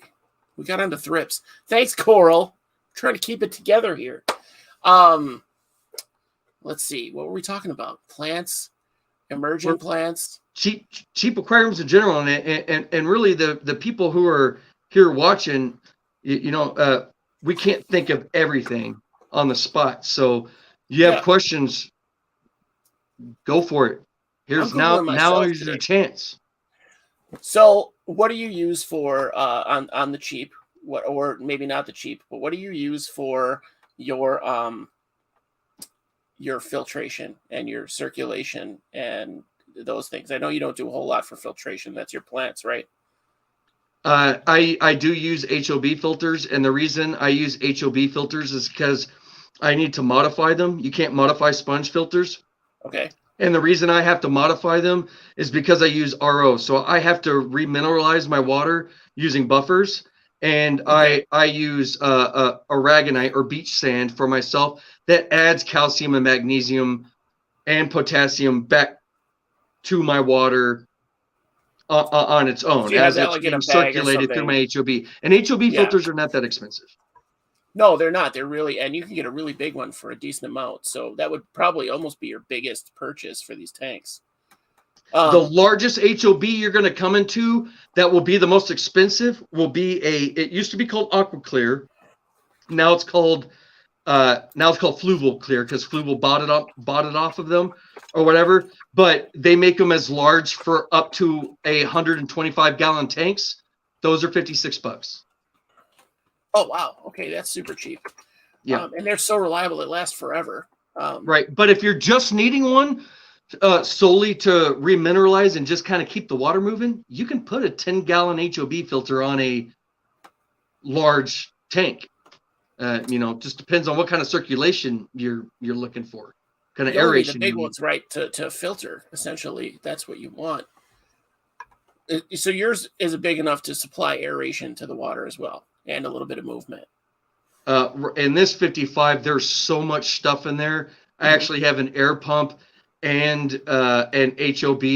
The HOB is strictly to remineralize and to grab any suspended mold that didn't make its way to the bottom, because the stuff that hits to the bottom, you don't gravel back with nature tanks. You leave that especially there. not shrimp. Yeah. Right. Well, shrimp like to dig through it, but also your microorganisms in your dirt are going to grab mold and bring it down into the dirt, and that mold becomes new layers of dirt. Okay. So you want that. You want all right. That the bottom. Let me explain nature right fast. The bottom of lakes is made out of mold. Mold is organic waste from animals. So we're talking about fish shit and other, animals that may be on the lake or pond you're near. Dead so leaves, when you're entering a lake or a pond and you're feeling that mushy mud going up between your toes, hey, mud, bro, bunch of doo-doo, baby. Or compost, all that, everything that falls in the lake. Hey, it doesn't matter how you break it down or what science has done to it over time. It all started off as shit. Circle of life. Circle That's right. of shit. Mold, for everyone wondering, is what that word is. Oh, okay. Jedi Monkey spelled it for everybody. That's a hard word to phonetically make out, I feel like. What word? Mulm. It sounds like we both have a weird... M-U-L-M. Yeah, it just sounds like we both have the same weird to say it out loud. Yeah. Like if you say it and I try to spell it by how you said it, I'd be like, are there three Luch says I have a freshwater stingray. That's awesome. He does. He was trying to ask if you had saltwater tanks, and I said no. I don't do saltwater tanks because I can't grow plants. Well, you got and coral is not a plant. It's the so trade-off. Stop telling me that. I'm not telling you it's a plant. No, I know, but before anyone does. Oh, no one. Every time I say that, they're like, what about coral? I'm like, this is a fucking animal. But it's a beautiful plant-like animal who, serves the purpose of a plant, more or less. Somewhat. It filled that niche. It is similar. If we want to get into the science of it, I'll tell you how they work differently from plants. I understand. Oh, okay. Differently. Plants don't release all their genetics into the water one night, full moon or whatever. Right.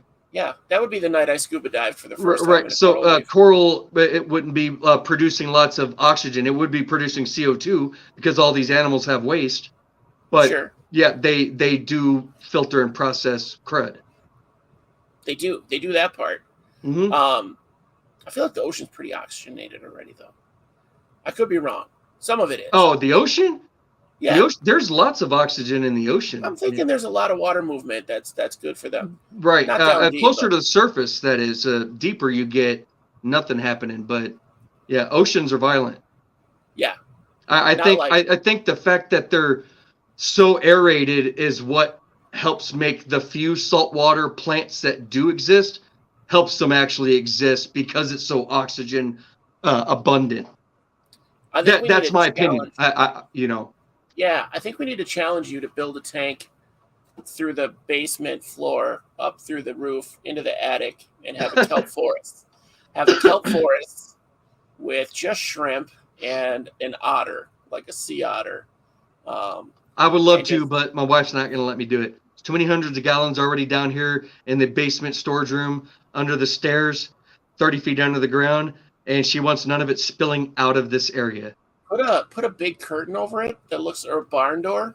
Women are into barn doors now.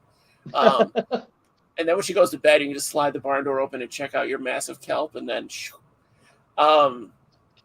let her float in there. Anyway, that I think you could do it. Dustin. So, I think does anybody have any other questions? Now these are tanks. Yeah, I mean this live's for you guys. If you don't have questions, what are we doing? They had some questions. I will say that all of your tanks are. Hey, babe, want to see my kelp? That's Justin. I don't know what I was saying. All of your tanks are ripe with shrimp, neocardinia shrimp, right? All of the no, I have two fish tanks. I have a pea puffer tank and a tetra tank. The rest of my tanks are all shrimp. Okay, so those are two fairly delicate fish that are what tetras is it? It's a larger tank, so I have 3 different schools of tetras. I have Sarpei tetras. I also have glow light tetras, and actually, the last one's not even a tetra. It's a Danio, zebra Danio. I think zebra Danios are so underrated. Yeah. There's a lot of Danios that are crazy underrated. They're common fish you'll bump into at any local fish store. I mean, the animals are the cheapest part of the hobby, really. I feel like they can get as expensive or inexpensive as you want. It depends on what you're looking for. Yeah, because you can find shrimp as cheap as 35 cents. You can also find them as expensive as $3.5K for one. For a neocardinia shrimp? No, for a caridina shrimp. That's the most expensive shrimp on the planet right now is going to run you over nearly $3,000 or more for a metallic galaxy fishbone caridina, and they're called Galaxy. They have been bred until the colors and the spots have been formed in just a way that it looks like they are carrying the universe on their back. I feel like that's worth $3,500, but they're like the size of your thumbnail, right? They're as long as your thumbnail, maybe. Right, Caradinas, maybe your larger end would be about an inch, but the majority of them half an inch or less. Unreal. So yeah, I know a couple people that perked up, like, oh damn, I'm gonna grow those. They are the most expensive in the freshwater hobby, unless you're getting outside of small animals. Now, Caridina shrimp are the most expensive, but if you're looking for larger freshwater, like arowana and the stingray, I have no idea how much that stuff costs. I'd like to know how much it costs for that freshwater stingray. Beetle guy, you have to go back for the pesticide question. We covered the pesticides about an hour ago. Right. Somewhere like an hour ago. I think it was the 45-minute mark, somewhere around there. It's in here. What's your favorite tank? Luch wants to know what's your favorite tank that you have. Mine? Yeah. Oh, my 55-gallon right here behind me. It is a natural. And by the way, I'm really proud of this tank because I started buying Caridina from a shrimp breeder that lives a couple hours from here. And shrimp breeders from around the world believe the only way you can have it done successfully is by using an active substrate, purified water, and do it in small confined places. And that's because they can't handle carbonates. So I did this naturally. This is a 55.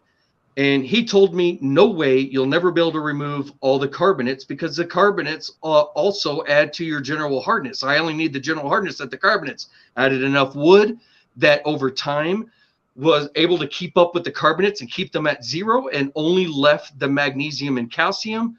And in here, I have all Caridina bee shrimp, 7 different species. I have golden bee shrimp, snow white bee shrimp, and all of these you can see close-ups of them on my channel, on shorts, and on this entire tank. When I put it together for 2 years, you can watch it from beginning to end over a 2-year time span. Cool channel, all of the videos and every shrimp in there. I've got panda shrimp, red panda shrimp in there. I also have fancy red tigers living in there. See, blue bolts, red bolts, golden bees, snow white bees, red King Kongs, red pandas, and shadow pandas. I just want red King Kongs. You're called red King Kongs. Like, I'm crazy about common names, and these shrimp have some amazing common names. Caridinas, in my opinion, are like the most attractive freshwater aquatic animal you can look at. And when you do it right, you don't have to worry about them overpopulating. They don't live very long. And they keep up with themselves, and your ecosystem is easily maintained with these small animals. But Caridina's colors are also the reason they're more expensive than Neocaridina's is because Neocaridina's are translucent, and they have a monochromatic color scheme, whereas Caridina's don't. They are that color all the way through their shell and their guts, and they can crossbreed and make new colors, whereas Neos can't. Okay, all right. They don't just all turn brown. And like your tank where you have 7 different species, they're just going to all turn into brown, shitty Cardinia. They're going to be off wild stuff here and there. And it takes 5 generations to just make a new, to make a common variant from 2 prior common variants. So think about the effort the guy went through to make that metallic galaxy fishbone, because he had to start off with shrimp called boas. Those go for $1,000 a piece. Yes, even here in the United States, and the Caridina breeder that lives 2 hours from me, he sells boas $900 to $1,200 starting off. That's your most expensive starting off Caridina shrimp to make more advanced, like Starlight Caridinas or Stardust Caridinas, Galaxy Caridinas. That you take 2 boas and spend 10 years before you get to that point. That's why they charge $3,000 for them. They spent 10 years making those. Well, I feel like that's one of the things that they really, and I just got into it when there was the, I don't know if it just started. It didn't just start, but I think it came to America, and I was looking at it, was the bee shrimp versus the cherry shrimp. Correal asked thought on floating plants, water lettuce, frogbit, redroot. I love them all. Floating plants are fantastic. They are great column feeders, so they will remove any nitrates you may have in your water if it's fresh, but also they'll keep up with the nitrates. And nitrates, it's a huge misconception. Nitrates are not bad. Your animals and your plants, they both need them. I'll let nitrates get up to a couple hundred parts per million. My favorite floating plant, though, is none of those. It's actually a crystal wort called latifolia. Okay. And I'll show you. I'll cut a piece off of it right now, and I call it a floating substrate. You can grow plants on it, and you can't do this with any other floating plant. You can grow plants on these plants. I love it. All right. Alrighty, and I was prepared for this because I'm terrible. It's called Riccia Fluitans. All right, this is my favorite floating plant. The reason for it being is that it does grow quickly, but not as fast as frogbit and water lettuce, which can overrun the top, and weekly you're having to remove handfuls. Yeah. Duckweed being even worse. Duckweed can quadruple every 24 hours.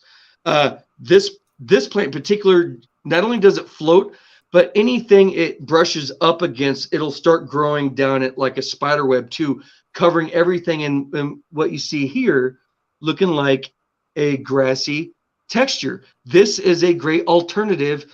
Instead of trying to grow short plants in a low-tech tank at the bottom of your tank, do something like this. How would I get a plant that it floats on the surface and is dense and won't sink? Well, to get it to grow on the bottom, if I wanted a carpet out of it, I would just simply stick a very short piece of wire straight through it into the dirt, and that'll hold it in place. Snip off the top, and it'll on its own cover the entire bottom of the tank all on its own. So again, it's called Riccia Fluitans. The only place I know for sure you can get it, no matter where you live in the United States, is through Boost Plants. If you're lucky, you'll have a local fish store that has it. Crystal worts are different from moss.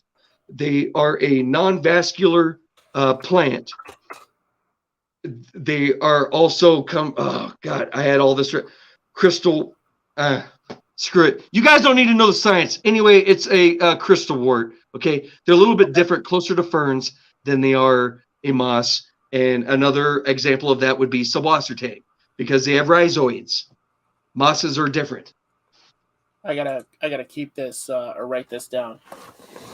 Do I have a pen? I don't. Yeah, there you go. I see green Riccia Fluitans. Yeah, that's exactly the plant I'm talking about. I'm sticking with my favorite floating plant. Reese's Newtons. We got it. All right. See, Justin's on deck. It's my little brother. Dude, love duck. I normally make videos, so whenever my pronunciation is terrible and my spelling is crap too. So anytime I know it's nowhere even close on my videos, I always have the actual word pop up next to you. Oh, so they also have the spelling. So they're not looking up something wacky.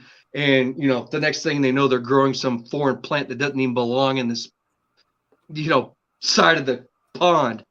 I need to get some of that stuff. That sounds great to have a low light ground cover or cover logs or whatever I can attach it to. If it's I'll make another video where I pan this across. I have it growing all the way across the surface, and I have wandering Jew, pothos, and peace lilies resting on top, floating from the fluitans down.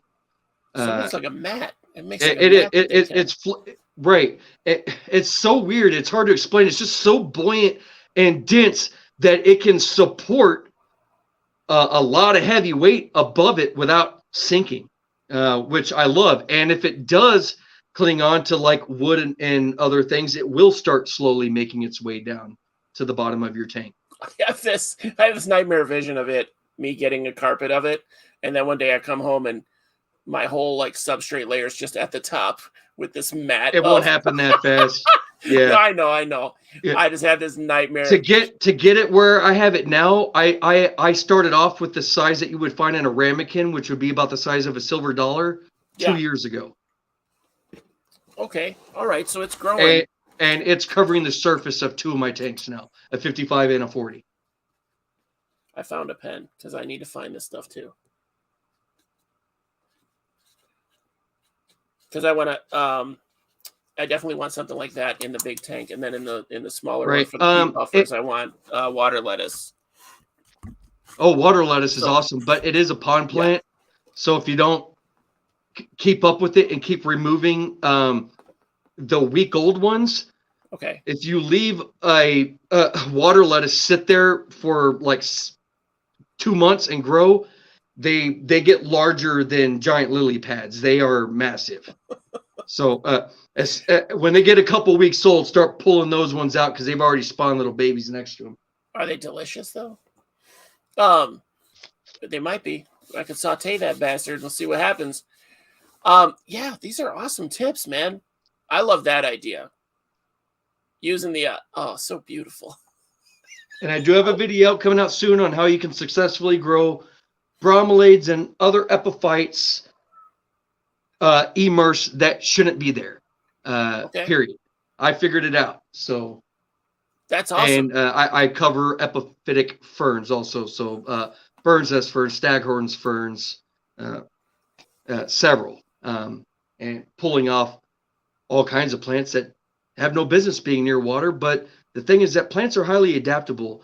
And when they've sprouted even a single root in water, that one root is going to make an entire new type of plant. It won't look anything like it did before. It also changes its appearance, the whole chemistry, everything. So when plants are assimilating nutrients, depending on the type of atmosphere they're gathering it from, completely affects their entire shape and what, everything. That's wild. That's wild. I love the idea of having the bromeliad on the wood and then the sphagnum moss. It looks like, or Spanish moss maybe. Spanish moss, where it drips into the tank and that capillary action, right, waters the plant enough. Like it's getting not too much, not too little. Right. I like that idea a lot. That's like genius level stuff. But I definitely plan to steal that idea too. And then I have some plants that I just keep nailed to the wall. Okay. Near my tank, and it just lives off evaporation. Which is awesome too, because I'd like to do some orchids down here as well. Orchids are great that way.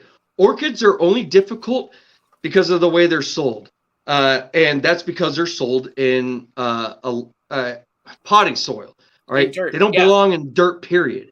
All right, they're epiphytic plants. Their roots shouldn't be confined in a space at all. They grow aerial shoots, really long, green, silvery roots that belong sticking aerially through the air. A couple of them attached to something. So when people buy them, they take them home, water it once a week, when that's not how it assimilates its nutrients. It's not trying to uptake nutrients directly out of a water source like that. It needs suspended nutrients in floating moisture in the air. Okay. So yeah, if you buy an orchid, what I'm telling you is remove it out of the pot and attach it to something. It shouldn't. None of its roots need to be in dirt, ever. Here we go. All right, Luch, this might be our last question tonight, unless other people have some serious questions. Justin wants to know if he can keep manatees with shrimp. What made you love plants? My mother was a florist my entire life, but she passed in 2018. All right, so it's kind of I'll break it down as quickly as I can. Many years ago, I'm retired. My son wanted a fish. We bought a betta. We did what your typical beginner does. We bought a betta, bought a 1-gallon tank, put it in there. A couple of weeks went by and it died. And it blew my mind. Why did it die? Where did I go wrong? And I just happened to come upon looking at a video with plants in it. And I was like, plants underwater? What the heck? And I was fascinated. I bought one. My son wanted a new fish, obviously, and I said, no, we made a mistake somewhere. Let's start over. So I bought a 10-gallon tank. I put one apuntigen in there. Within a few days, it started to sprout. Apuntigens are those little bulbs you can buy in bags at any local fish store. You sink the bulb and it grows an apuntigen. I put that in there, and every day for hours, I couldn't stop staring at the apuntigen. And when I noticed as it was getting closer to the surface, I would see bubbles coming off of the leaves. And at that time, I didn't have a filter, anything moving the water. So I was wondering, I was like, what the heck is this? I knew plants created oxygen. But I only noticed it happening at night, during the day. As it was creating the oxygen, I found that fascinating. I couldn't stop watching that plant releasing little tiny bubbles over and over and over. And before I knew it, I had bought every plant at every local fish store within a 90-mile radius, aquatic plants, before I realized they're completely unnecessary. They're overpriced and they're not needed. And all of them at your large pet stores, PetSmart and Petco, they do not sell true aquatic plants. They sell emergent plants. But I was fascinated by watching the process of the oxygen exchange and how that they could survive completely submerged. Because you have houseplants, you water it too much, what happens? It freaking dies. So how could you have a plant that's always wet live in these conditions. And that's how I started. So then I simply just started researching botany from that point, which are flowering perennials, because all aquatic plants are flowering perennials, right? And after I had researched literally all of them and grown and successfully propagated all of them and watched them do their thing, I started realizing they were all unnecessary, that there were larger and cheaper plants that look better and do a better job of cleaning your aquariums. Many of your house plants, like bog plants, do it. But I couldn't stop staring at them simply because I could physically see the science happening. See, there you go. Science mind. Right. Science mind brought it around full tilt. Yeah, he loves this story. All right. It's a great answer. You impressed Luch a lot. Guys, so if we don't have any more questions, I'm going to start wrapping it up. We've had Dustin on the show forever, and he's only got one monster left. So, right. Having you drink It's an energy half drink full. is terrifying to me. You already have so much natural energy. Like, I saw you take a sip of the monster, and I was like, oh, God, I'm going to be here till 2 a.m. Which is fine. I don't know how many hits my 4-hour video would get, but not that it's about the hits. It's about the It won't go community. viral, that's for sure. No. Viral clips are 5 seconds or less. That's what you've been saying. Do a 2-second video. Now, I was like, I don't know what I would even do. Like, poop in a tank. I would poop in an aquarium. That's a 2-second video right there. Or it could be. Not for me, but it could be. But yeah, any last questions, spit them out now. But yeah, you're right. I think we have been going for like 2 hours now, and a lot of helpful information on here. So if you feel like you may have missed something, all you need to do is rewind, and you may find it. So Beetle, I didn't mean to shut you out, Beetle, earlier. Oh, or go to my channel. I teach thing. plants all day, every day on my channel. That's what I was gonna say. So Dustin's name tag there, that's his YouTube channel. So Your Water is Crap. I'm gonna post a link in the description. And I'm gonna post the name of that plant, that moss plant, that Riccia Fluitans. Yeah, one of your subscribers was kind enough to type it out correctly for you. Yeah, and I wrote it down. So Riccia Fluitans or whatever. Yeah, Riccia's new. It's a crystal wort. Which I think is awesome, and I like that it grows like a moss because I want that covering. Right, and no moss can do what it does. There's no Christmas moss or Java moss or flame moss that you can find that's going to float on the surface and can support immersed plants on top of it. And still carpet a bottom, or I don't know, I might leave the bottom sand and maybe some crypts, and then I don't know. Anyway,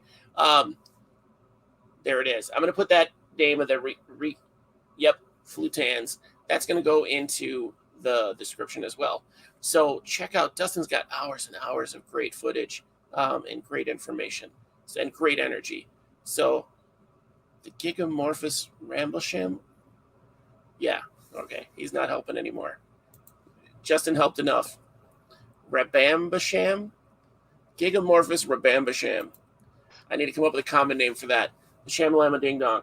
I think we learned a couple things. We learned how to get a cheap, beautiful aquatic plant tank or immersed plant tank. We talked about how to get a planet tank cheaply and efficiently. And done well. Right. And done well. And it's going to have that natural, well, you could prune it, I guess, if you want to, but I prefer that natural, let it do its own thing kind of a look. Right. We learned about water quality. We learned lights. We learned that isopod people really need to up their game. Low maintenance. We learned isopod people need to up their game so they can breed a $3,500 isopod. Right. High-tech tanks require a lot of attention, actually every day. So you're paying more money to make yourself more work. Right. I don't understand that. It's really ridiculous. And a low-tech tank, or what we call a nature tank, it does no effort. You shouldn't be doing constant water changes amongst everything else. When you're doing a high-tech tank, you are not only is everything more expensive, including the light and the substrate, and once you're adding CO2 injections in there, every day becomes a constant battle to keep it a completely sterile environment where the only thing suspended in the water column is CO2. and it is a. You just don't want to go down those professional aquascapers that do that. They do it as a showpiece. It gets shown, to make their YouTube video. It blows up in millions because it looks awesome.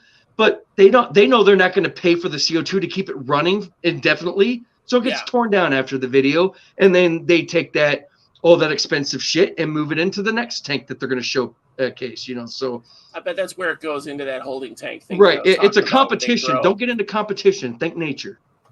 Yeah. Do it for your plant. Do it for your animals and your plants, not for the likes or the shares or whatever. But yeah, man, we learned a lot. So go there. We're going to have links. We're going to have everything else. Beetle Guy, congratulations on your win. If you are not, there's a beautiful mantis, especially as an adult. If you're not interested in that, Beetle Guy, reach out, and then we'll try to find a different recipient. But I think that's a cool opportunity to get that spiny flower mantis. That's all I got. Dustin. Thank you so much for coming on, as always. Yeah, no, man. Thanks for having me. It was a blast. I still feel like I left out like so much stuff. Well, I definitely am already trying to figure out how to get you back on the show, so we could do a part 2. We could do a follow-up at some point. Not till the end of April, but we can do it. Nice. I've been booking people like crazy. It's going to be a good month, guys. And I wanted to do a solo episode, but I don't have time. I have too many people coming up. That's all I got. Do you have anything you want to add? Anything you want to No, that's it.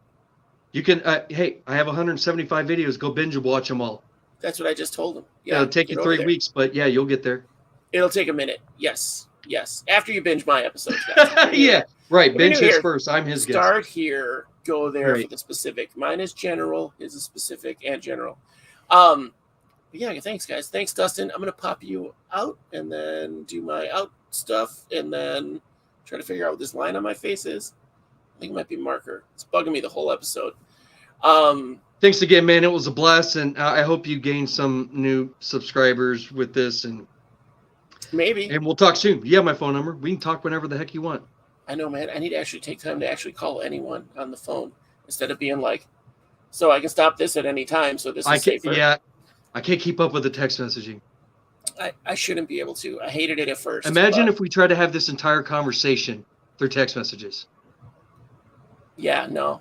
I could do it, but I wouldn't be focused. I'd be like, yeah, so anyway, have you seen The Last of Us or whatever? No, every friend that I've had try this, I get one warning. If they continue, then they're unfriended and blocked. Perfect. I like that. Pick up the phone and call me like a regular person. You got it. We're going to do that. We are going to do that because I want to get your advice live for this tank for planting both. Yeah, no problem, man. I'll stay on the phone with you as long as you want for that stuff. Love it. That's what I love doing. All right, Dustin. We'll talk to you later. Thank you so much. Yep. Oh, did you have one last thing? No, I was just saying thank you. Okay. I forgive you.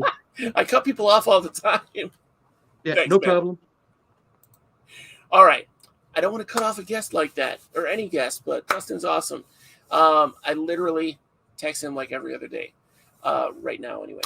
Guys, I hope you learned as much as you wanted to. If not, post comments and I'll tag Dustin and we'll get some answers for you. We've got some great episodes coming up. I think we're going to have Luch on to talk about monitors at some point. I feel like Luch is worth about 12 episodes by himself. We're going to talk to Beetle Guy at some point about maybe coming on. We are going to talk to, I forget the name of their business, but they're going to come on and talk about centipedes. We finally got a centipede guy lined up. And he's somebody who keeps and breeds a lot of things and is into the science of it and just started throwing science out there. So you guys will like that. We're going to have Russ on soon. Russ and I are going to talk about time management again. I think that's something that really stresses a lot of people out, especially me. Yeah, and I'm going to start posting videos of the build, like not live. So we're going to start posting videos of the build of the 100-gallon and the, I don't know how many gallons the other one is, but I got to get that built soon for the morning geckos because they're going to be coming probably end of April. So yeah, guys, I hope you liked it. We have our Patreon, we have our Instagram, we have Facebook, Facebook's where you'll find me. And our email is isobuddies@outlook.com. We are the original ISOBuddies at Instagram. And Patreon is Patreon/ISOBuddies. So it's pretty easy. We'll see you next week, okay? Same pod time, same pod channel.